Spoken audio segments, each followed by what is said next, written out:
first Democratic debates are in the books. Will it help whittle down this very crowded stage? And former Michigan Attorney General Bill Schuette on the decision to drop criminal charges in the Flint water case. Today is Sunday, June 30th, 2019, and this is Flashpoint. Hi, welcome to Flashpoint. We now have a pretty fair idea of what we're in for here in Detroit about a month from now. The next round of Democratic debates comes our way as the show moves north from Miami to the Fox Theater.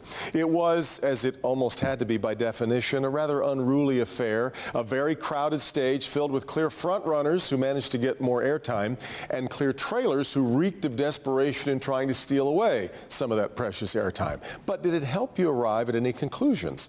Were there any breakthroughs? Kamala Harris certainly seemed to get a ton of time, at least on Twitter, in debate number 2. And if Google has anything to say about it, Tulsi Gabbard was the most searched term the night of debate number 1. I guess that is a breakthrough for a candidate that many knew absolutely nothing about going in. But it all happened against some fascinating developments in other fronts, most notably the Supreme Court decision on gerrymandering. It was basically word that the nation's highest court doesn't believe they can make a decision on gerrymandering, that it's not a matter for them to decide. We thought we might be in for a shuffle in 2020 in Michigan. It appears our districts will remain the same until the year after that, when that newly created districting system will kick in.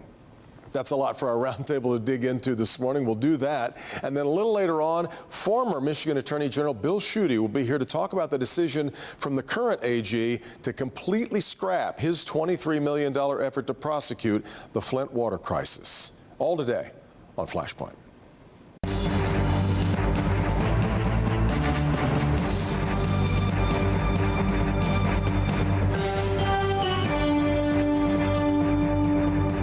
It was a big week for the Democrats with their 2 primetime debates, a big week indeed. But was it a good week for the Democrats? Let's talk about that this morning with Stephen Henderson from WDET in Detroit today. Steve Mitchell back with us from Mitchell Research. Jill Alper is here from Alper Strategies, and Dennis Darnoy from Densar Consulting. Gang, thank you all very much for being here this morning.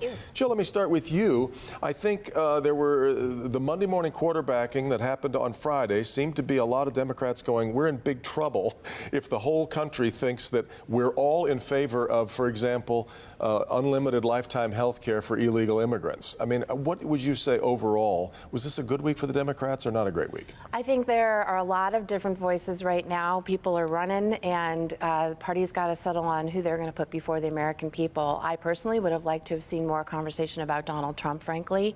We are, I think, pretty allied in our values and our views. Plans, however, are different.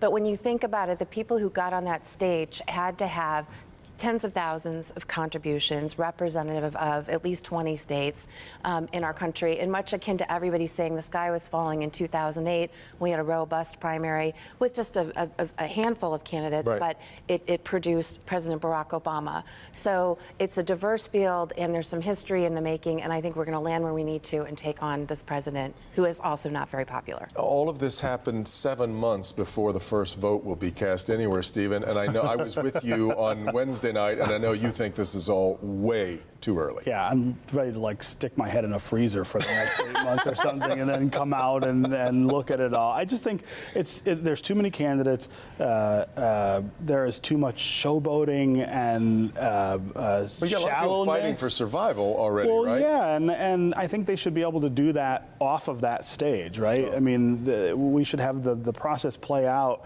in a way that's not on national television at this point, because there's no point in that, right? I mean, people aren't really paying attention and making decisions at this point. It's kind of entertainment. Don't you think some people with money are making decisions? Maybe, right? They certainly are being invited to by this process. I thought the debates were remarkably shallow and chaotic. I thought the constant rotating of moderators. Weird.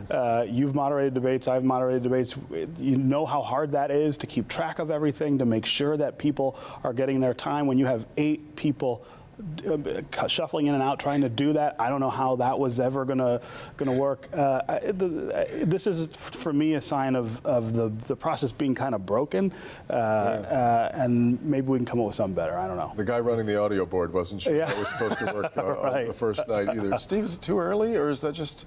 I mean, it really does seem a long way away, but I think this, I guess, speaks to the appetite that Democrats have to start thinking about change. Well, no, I think that it was smart to do it early, because if you do it early, then you can get rid of the weaker candidates, and then you can really get into the serious candidates as we get closer to the election. And I suspect that's precisely why they decided to do it that way. And it made sense, and I think we're beginning to see who is weak and who is strong. And as we move down the road and we get into next year, then we'll be down to 4 or 5 of the most serious candidates, and then we can really have some robust debates about ideas. It is too big of a field. Was it fatal for anybody? Will they all be here come time for them to come to Detroit here in about a month? You know, Marianne Williamson maybe didn't do too well. There are a lot that didn't do as well as they could. I was impressed. I was impressed with just about all of the debaters. I thought they all did a good job. I don't agree with a lot of them on many issues, but I think that they were articulate, that they were strong, they defended their position. So I was impressed by the debates, and I enjoyed them. Dennis, what do you think overall? I love all the hand-wringing the Democrats are doing, because this is reminiscent of 2016 and the Republicans had everyone and anyone out there. And that worked out really well for you guys. Really well. So I'm hoping it does the same for Democrats. But no, I think, last night what we saw over the 2 nights actually is there are 5 contenders who right now receive 75% of the polling. Those 5 stood out over the 2 nights. Those 5 are probably your top tier, and they'll probably be the ones who make it into 2020 in the real election cycle. If you're Donald Trump, is there anybody that you really would rather not tangle with? I kind of wondered if he really wants to see Kamala Harris at the other lectern at a debate. Well, he may have to fire some new pollsters after last night when it shows her beating him. But no, I think obviously he's worried about Joe Biden. But after seeing what Kamala Harris did last night to someone who has a great track history of debating and someone who's very well known, she's going to be popping up on his radar for sure. What do you think about that? Is there somebody that maybe worries the president at this point? I think I agree with what was said by my friend right here. I've got nothing more to add. And I do think Kamala Harris did show that she has some real chops. Didn't surprise me, but we also pay attention to this a lot more than the average bird, and I think that was an amazing introduction for her. If Joe Biden was the presumed front runner, though, did he come away badly damaged by that exchange with her? I mean, there's clearly a conversation happening right now that's important, and people want to hear more about what he said last night. I think people realize that debates on some level are artificial, and that there is an ongoing conversation 24/7 now, right, in our country, on our devices and the rest of it.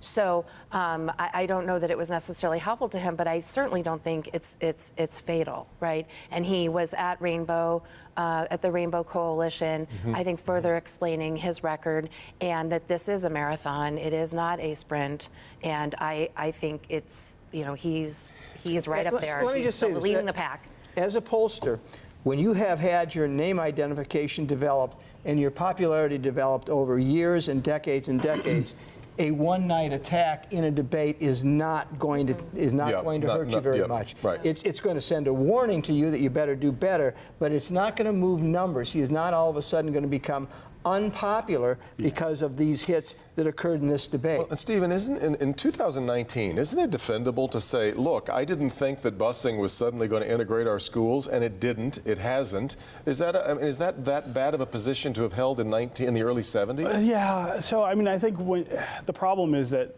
when you say busing, no one's thinking about busing and the sort of practical end of whether it worked or not. That's become it's proxy for race, and that's become proxy for integration. And his answer to that question made it really unclear what he thinks the federal government ought to be doing about historical bigotry, right? I mean, that was what the government was involved in there, was trying to say, there's a 14th Amendment, there's a Supreme Court ruling, you have to integrate your schools. And he got caught up in this sort of weeds of, well, it was this and that, and it sounded as though he was defending states and local officials saying they didn't want to do it. Let's quickly move to the gerrymandering decision. Dennis, I come away from this thinking the red states are going to get redder, the blue states are going to get bluer. We're kind of we're stuck in our current loggerheads dynamic, given the Supreme Court sort of taking a pass on this. Right. So I'm going to disagree with you. Okay. I think that what the court said is it's not up for the judicial branch to decide, but let the political process play out. And if you go back to 2015, isn't that how we got here? Yes, in a way, because those parties that were controlling redistricting overplayed their hand. And what the U.S. Supreme Court said in 2015 was independent commissions, although not the legislature, are okay to do redistricting. So then what did you see here in Michigan in 2018? The people standing up 61% saying, yes, the legislature here in Michigan has not served us well over these past 2 redistrictings. We want to move to an independent commission. That is all completely permissible. It happened in Ohio, Utah, Colorado. So no, I don't think that we're going to get redder or bluer. I think redistricting will still be a mess because it requires a lot of expertise to do this. But no, I think the decision was correct. So what do you think? I do not think it's correct, and agree with what I read Justice Kagan wrote in her dissent, which is essentially the Supreme Court exists to protect democracy and to fix it when it's not working. It was a bitterly written dissent as these things go, wasn't it? Yeah, I think she might have said her heart was broken. Yeah.